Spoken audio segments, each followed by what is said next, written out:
Hello, guys. Welcome back to Mornings with Granny. Hope you're having a good day. We've got a dreary, rainy day today.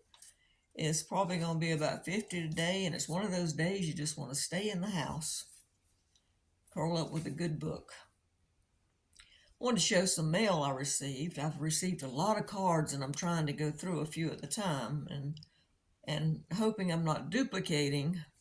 When I show you, I try to separate the stacks. So if I do, just forgive me.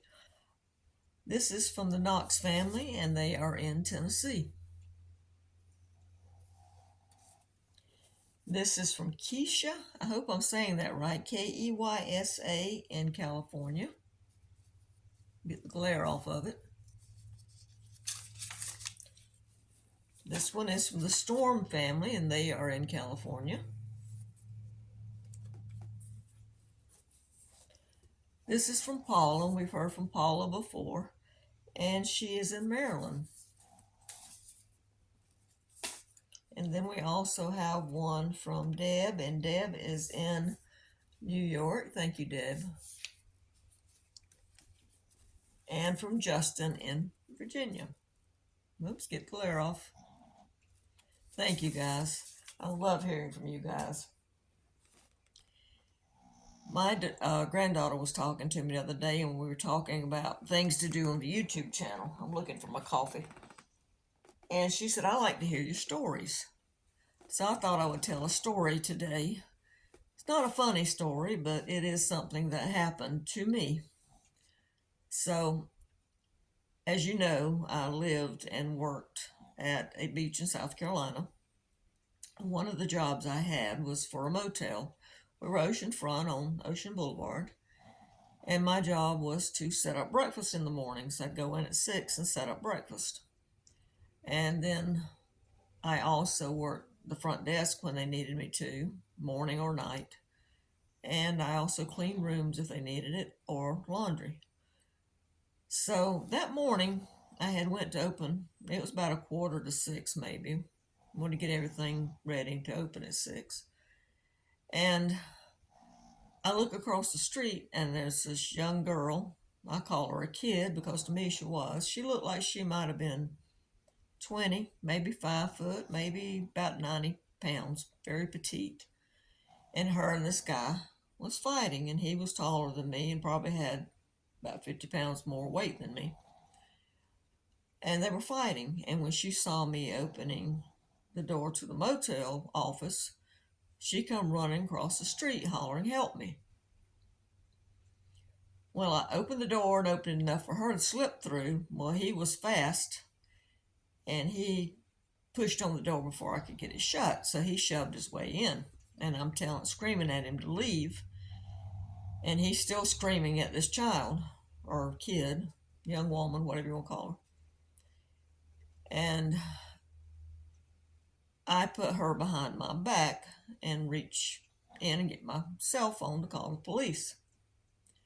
Well, I've got the woman hiding behind my back, and he's in my face, screaming at her. I don't know if he's got a knife, gun, or whatever. All I can think of is to shield her with my body. Because I'm thinking if one of my children or grandchildren was in a situation, I would hope somebody would reach out and help them. So I called the police.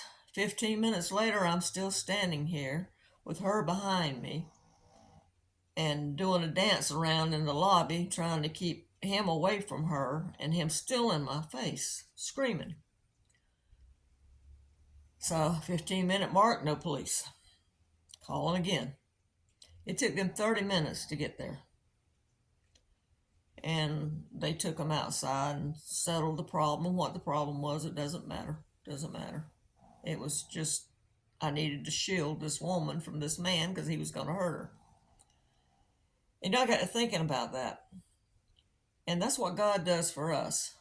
When we have problems, He's there, shielding us, trying to help us. Well, not trying to help us because He does help us. We might not see it that way sometimes. It might be sickness, might be having financial problems, might be job loss. We might be fighting with our spouse or children. We might be in the middle of a war in another country. It might be famine. Whatever the problem is, He is there shielding us from that problem. He's there shielding us from Satan if we believe in Him and have faith in Him. He is there. He's got you. And I was reading in Psalms, and this is when David was fleeing and David was hiding, and he's asking God to help him. Let me find it again. It's Psalm 17, and I think the verse is Psalm 17:6. Let me find it. Yes, it says, I call on you, O God, for you will answer me. Give ear to me and hear my prayer. He needs help, and he's asking God for help. He said, listen, please. Show the wonder of your great love. You who save by your right hand those who take refuge in you from their foes. Keep me as the apple of your eye. Hide me in the shadow of your wings from the wicked who assail me, from my mortal enemies who surround me. They close up their callous hearts, and their mouths speak with arrogance. They have tracked me down, they now surround me, with eyes alert to throw me to the ground. They are like a lion hungry for prey, like a great lion crouching in cover. Rise up, O Lord, confront them, bring them down. Rescue me from the wicked by your sword. O Lord, by your hand save me from such men, from men of this world, whose reward is in this life. And the same thing goes for us, whether we're asking for help, like I said, in a sickness, financial, family matter, whatever the problem is. He's there. He is shielding us. He is helping us. Sometimes, like I said, you might not think that, but He is. He is the one that is putting you behind Him, and He is there shielding you. So have faith. All right, guys. Don't forget to give this a thumbs up and subscribe. Bye-bye for now.